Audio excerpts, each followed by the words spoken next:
What if the toy you left on a shelf wasn't where you placed it the next morning? What if its glassy eyes followed you in the dark and one night you heard it breathing right next to your bed? This is the story of the doll that wouldn't stay still. In a forgotten town called Black Hollow, there lived an old legend, a porcelain doll known as the Silent Child. It was said the doll was cursed, that whoever kept it in their home would vanish without a trace. Most believed it was just another ghost story. But for one family, it became their living nightmare. Riya and Samir had just moved into an old house with their little daughter, Anaya.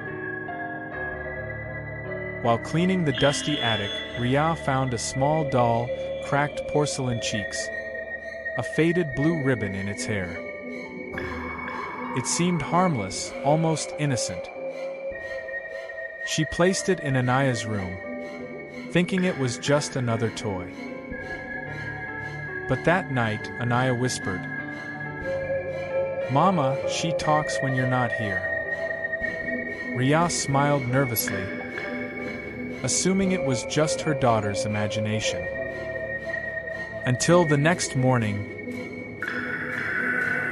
when the doll was sitting on the window ledge, staring out. No one had moved it. Strange things began to happen. Footsteps in the hall when everyone was asleep. Doors opening by themselves.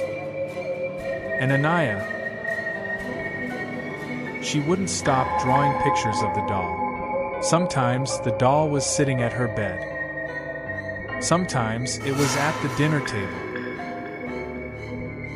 And once it was outside, staring through her window.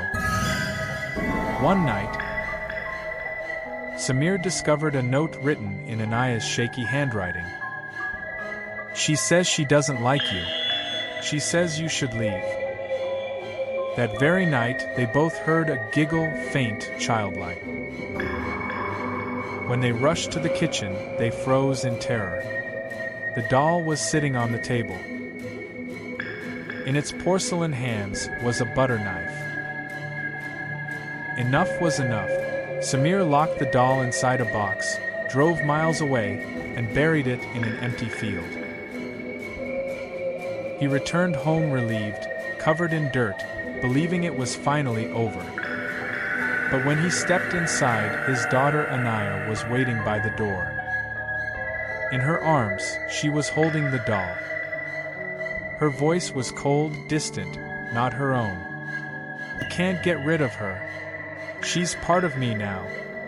Suddenly, the lights flickered. The house groaned as shadows crawled across the walls.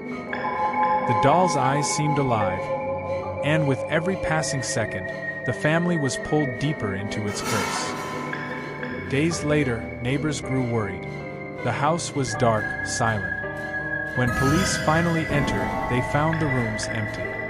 No sign of Riya, Samir, or Anaya. But in the living room, sitting upright on a chair, was the doll. Its face spotless. Its cracked smile wider than before.